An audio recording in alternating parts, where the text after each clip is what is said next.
Halo adik-adik, Kak Ike muncul lagi di hadapan kalian. Kali ini kakak ingin berbicara tentang sesuatu yang membuat kakak prihatin dan sangat sedih. Baru-baru ini kakak membaca sebuah berita yang sedang viral. Ada seorang anak SMP di sebuah kota di Indonesia ini yang dibully oleh teman-temannya. Dia diikat di pohon dan disiram dengan air comberan. Kesalahan apa yang telah ia perbuat sehingga teman-temannya tega melakukan hal itu? Seandainya ia telah bersalah, tentu bukan hak teman-temannya menghukumnya, apalagi dengan cara yang demikian.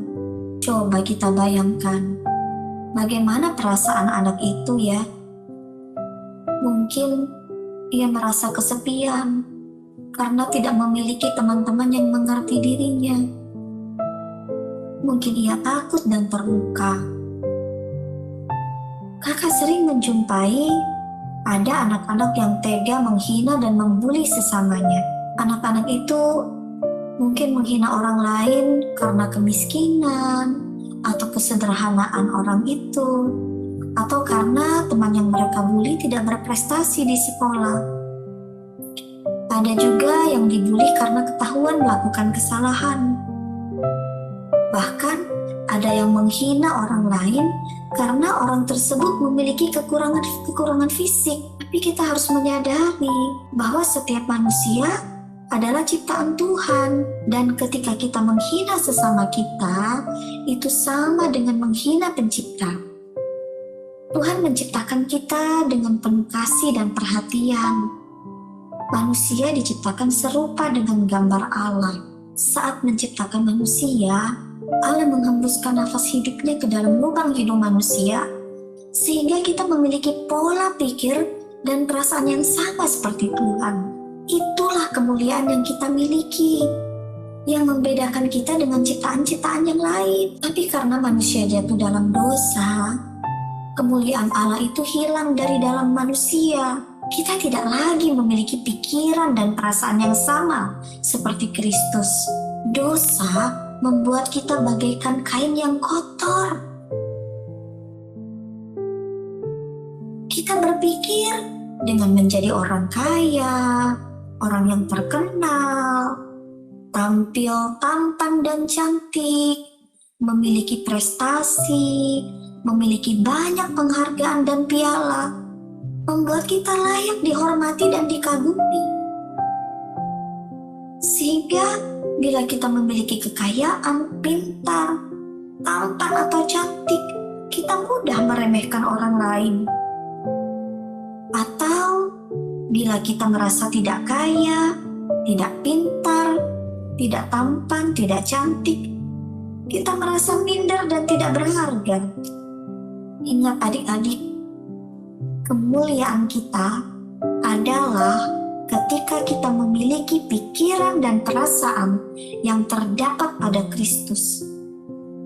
Pikiran dan perasaan yang sama dengan Kristus hanya kita miliki bila kita bertobat dan minta Roh Kudus Allah memenuhi kehidupan kita. Saat Roh Kudus Allah memenuhi kehidupan kita, saat itulah kita tidak akan lagi mengejar pengakuan, ingin dihormati. Kita tidak lagi menghina sesama, dan kita akan mudah memiliki hati yang mengampuni orang-orang yang bersalah kepada kita. Filipi 2 ayat 5-8. Hendaklah kamu dalam hidupmu bersama menaruh pikiran dan perasaan yang terdapat juga dalam Kristus Yesus, yang walaupun dalam rupa Allah tidak menganggap kesetaraan dengan Allah itu sebagai milik yang harus dipertahankan, melainkan telah mengosongkan dirinya sendiri dan mengambil rupa seorang hamba dan menjadi sama dengan manusia. Dan dalam keadaan sebagai manusia, ia telah merendahkan dirinya dan taat sampai mati, bahkan sampai mati di kayu salib. Jadilah sama seperti Tuhan kita, Tuhan Yesus. Meskipun ia Allah, namun rela menjelma menjadi manusia agar dapat menebus dosa-dosa kita. Tahukah kalian apa yang Tuhan Yesus alami ketika ia hidup sebagai manusia di muka bumi ini? Ia banyak menerima hujatan, kebencian, fitnahan, bahkan ia sampai disalib. Ia dihina, diperlakukan seperti penjahat yang berdosa, padahal dia tidak berdosa.